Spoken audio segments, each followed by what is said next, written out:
Welcome back to the channel. This week, we're all bristles and feathers. Join the fun and let's get ready to shine. We are starting with waterproof ink. Let's get started. First, we'll trace across the page in a curvy line, slightly curvy line, the base of our feather.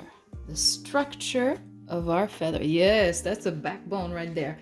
Okay, and from there, we want to have a tip that's a little bit larger at the base. We are drawing a peacock feather. Therefore, we need a very specific shape.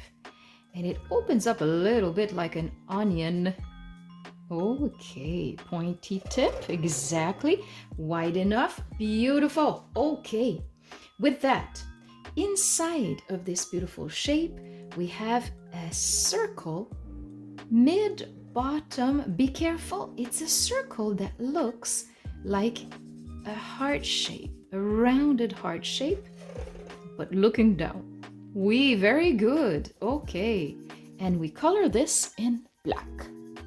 Very cool. Okay, we'll be adding colors later, but we are still working on the structure. We want to cuddle a little bit. We're gonna cuddle this shape with extra lines. Yes, we're doing some contouring. We're going in the same way, exactly, same way around. And after the third, let's say the third line, we start making it shorter. We've given emphasis on this part, and we can continue with extra lines, but we'll go down for now. And on each side, a relatively short line is needed. And we're going down, we're building the structure of the feather. If it's easy for you, I can also recommend that you do one side at a time. And you want to make sure that it is getting a little bit smaller when we're reaching closer to the base of it.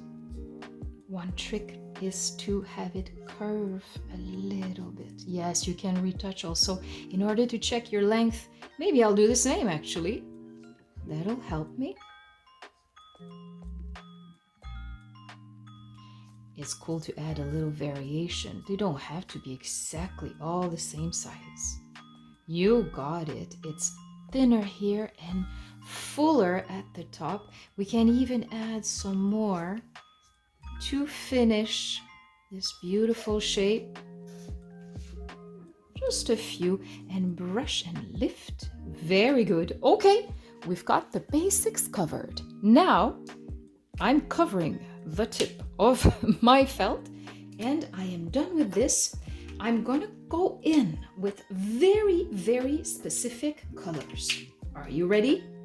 I'm starting, again, I'm using a Sharpie this time, starting with an ink, again, that is waterproof. And I want to outline the insides of this beautiful onion shape that I called earlier. Okay, passing the Sharpie.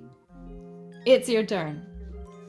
While you complete this, we are continuing with gold. This time, still using a waterproof ink, still going around and circling the best I can to finish filling with this golden color.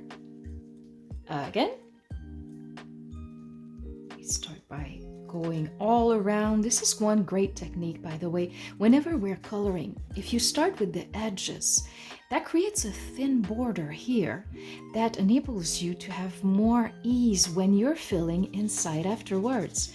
You have much less chances of going beyond the line, and that's what I call a job well done. Third and last color, we are circling with turquoise blue, any kind of blue. If you have this at home, this is ideal, but always feel free to go eccentric with colors as long as it's fun.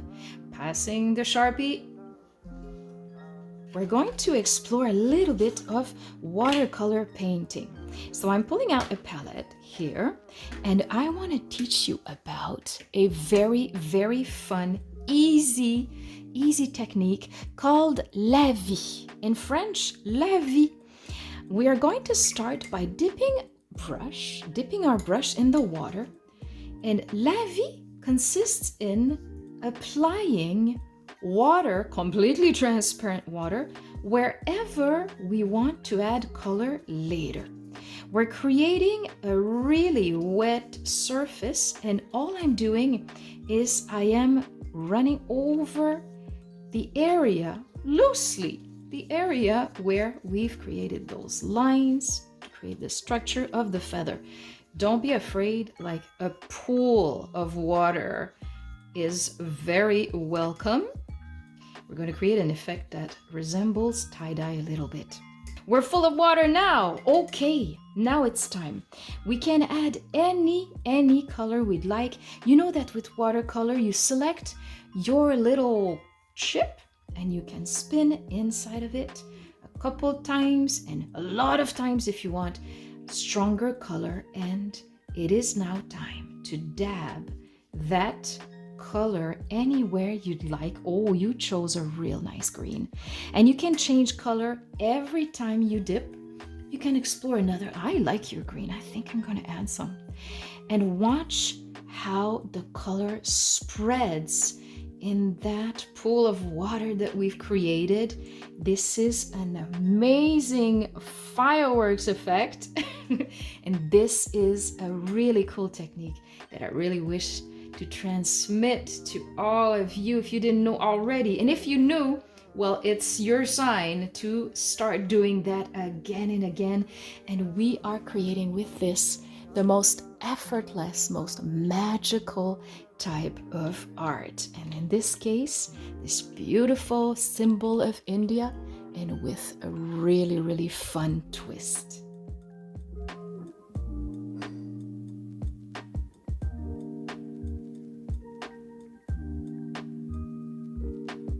We hope you enjoyed this beautiful challenge today. And if you want any further information regarding the products we've been using in this video, you're welcome to visit Artshine.ca. We have an online boutique in which you can find the exact same giving a very pigmented watercolor palette. It's perfect. Everything is non-toxic and everything is really selected with care, such as our waterproof ink as well. There's a lot of discoveries to be made. And again, we wish you a super nice end of your day, and we wish to see you soon. Stay tuned. Don't forget to subscribe.